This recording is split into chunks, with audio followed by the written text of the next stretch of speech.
नमस्कार, मैं हूं पूजा सिंह। स्वागत है आप सभी का हमारे चैनल पर।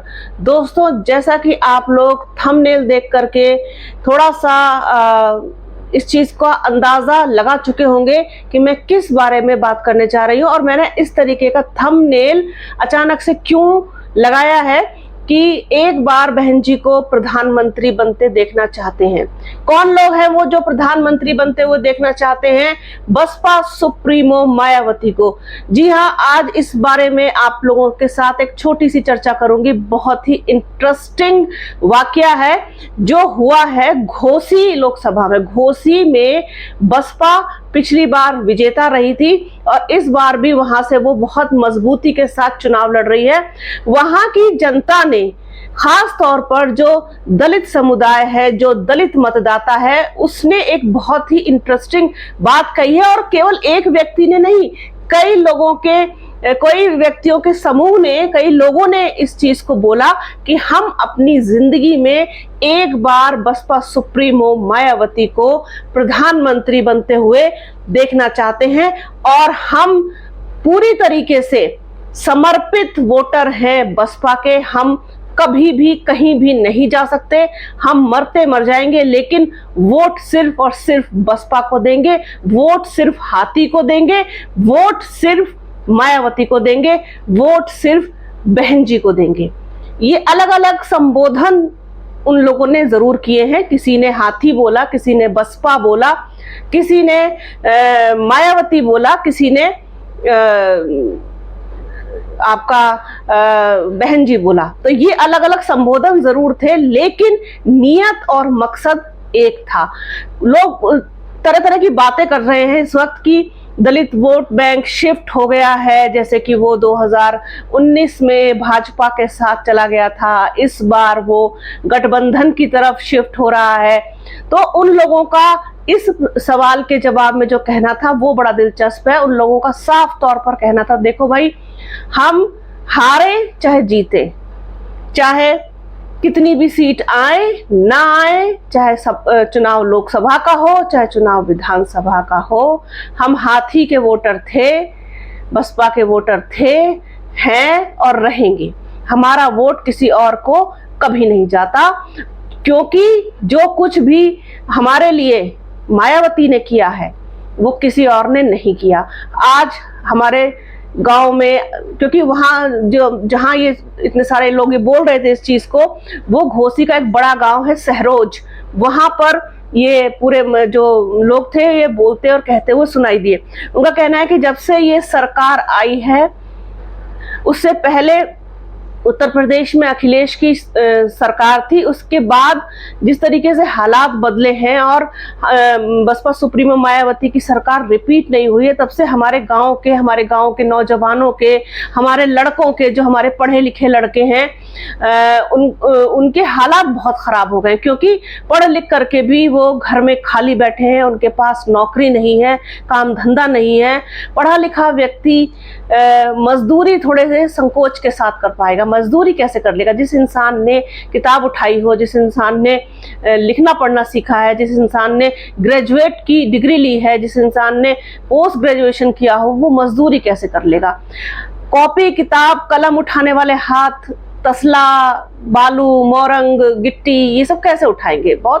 बहुत उसके लिए अंदर से अपने आप को जोड़ना पड़ता है, बहुत मजबूत करना पड़ता है। हालांकि एक ऐसा उदाहरण मैंने मुजफ्फरनगर में देखा था, जहां पर एक लड़का एमकॉम किए हुए वो मजदूरी करने पे मजबूर है। तो ऐसे तो हर उदाहरण भी हैं, लेकिन इस चीज को कोई जल्दी से करने को एक्सेप्ट नहीं कर सकता खुद के लिए। वो नौकरी चाहते हैं पढ़ लिख कर, क्यों? नौकरियों का क्या हाल है आप लोगों ने सब देख लिया।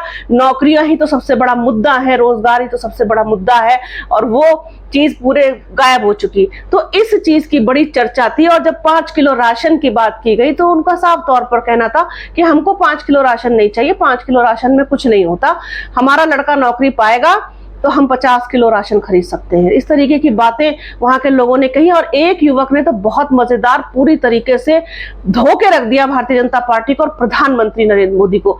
बुजुर्ग जो लोग हैं उनको ज्यादा समझ नहीं आती चीज, संविधान वो बहुत ज्यादा नहीं समझते। हाँ, बाबा साहेब को जरूर पहचानते हैं और उनको बहुत मानते हैं, लेकिन डीपली उतना संविधान के बारे में जानकारी नहीं है, जिस पर वो थोड़े से संशय में दिखाई दिए कि क्या पूछ रहे हैं। लेकिन बाकी लोगों का कहना था कि संविधान पर डेफिनेटली खतरा तो है, लेकिन किसी की इतनी हिम्मत नहीं है जो संविधान पर हाथ डाल सके, क्योंकि हमारी बहन जी ऐसा नहीं होने देंगी। उनको बहन जी पे भरोसा है, इसीलिए वो चाहते हैं कि हम एक बार बसपा सुप्रीमो मायावती को प्रधानमंत्री बनते हुए देख लें, बस एक बार देख लें। और तो एक बुजुर्ग थे, उन्होंने तो बहुत भावुक होकर के ये चीज कही कि हो सकता है कि मैं अपनी इस जिंदगी में न देख पाऊं क्योंकि मेरी उम्र हो गई है, लेकिन मेरे बच्चे एक बार बसपा सुप्रीमो मायावती को प्रधानमंत्री बनते हुए देख लें। तो ये चीज है, आज भी जो बसपा का समर्पित और कमिटेड वोटर है, ये तो तरह तरह की इतने सारी चीजें आदमी बना करके पेश करता है। अब बहुत सही बात किसी ने कही है कि जो कैडराइज वोटर है बीएसपी का, जो बीएसपी का खुद का कोर वोट बैंक है, जाटव वोट बैंक है, दलित वोट बैंक है, अब उसमें भी दलित में भी कई सारी कैटेगरी है ना, तो जो जाटव वाली कैटेगरी है वो कहीं नहीं जाता है, कहीं भी नहीं जाता है। चाहे बसपा मजबूती से लड़े, चाहे कमजोरी से लड़े, चाहे कहीं लड़े चाहे ना लड़े, उसके ऊपर कोई असर नहीं होता। जो थोड़े से नौजवान पीढ़ी है वो जरूर इधर उधर भटकती है, जो दूसरे दलित समुदाय हैं वो थोड़े से इधर उधर भटकते हैं। वो बीजेपी में भी काफी शिफ्ट हुए 2019 में।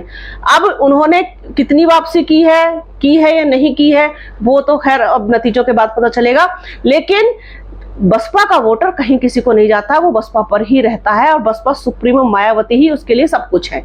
वो देवी की तरह है उनके लिए और वो उनको पूछते हैं, मानते हैं, इसमें कोई दो राय नहीं। उनको नहीं पता है कुछ और सिंबल, कोई और निशान, न साइकिल न वाइकिल। बाल कृष्णवा जीती है यहाँ से, बाल कृष्ण चौहान जो घोसी से उम्मीदवार है, बाल कृष्णवा जीती है, वो इतना जानते हैं।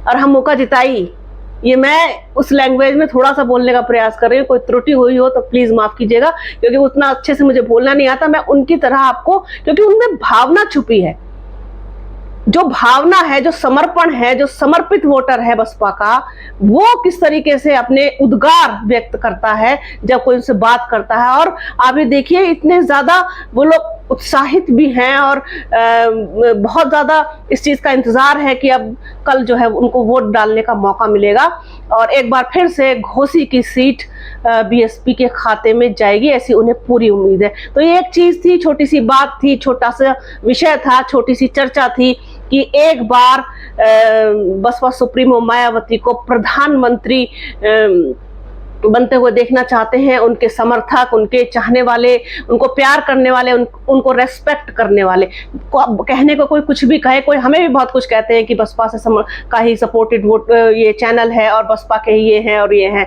कहने दीजिए, उससे कोई फर्क नहीं पड़ता।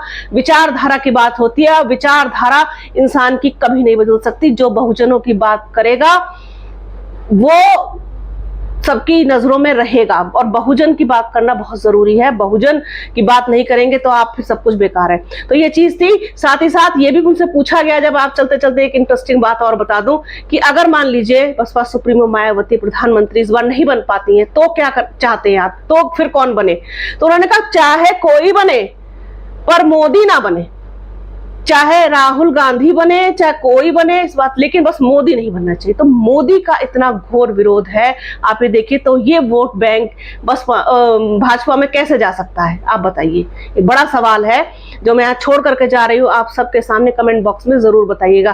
तो बने रहिए हमारे चैनल के साथ, हमारे चैनल को लाइक कीजिए, शेयर कीजिए, सब्सक्राइब कीजिए, बेल आइकन जरूर दबाइएगा। अपना और अपनों का बहुत ख्याल रखिए। जल्द मिलूंगी आपसे एक नए वीडियो में, एक नए मुद्दे के साथ, एक नई चर्चा में। तब तक के लिए जय हिंद। और हाँ, भीषण गर्मी पड़ रही है, भयानक गर्मी पड़ रही है। जहां तक संभव हो सके घर के अंदर रहिए। बहुत जरूरी काम हो तो उसे दोपहर से पहले या फिर दोपहर के बाद करें और अपना और अपनों का बहुत ख्याल रखें।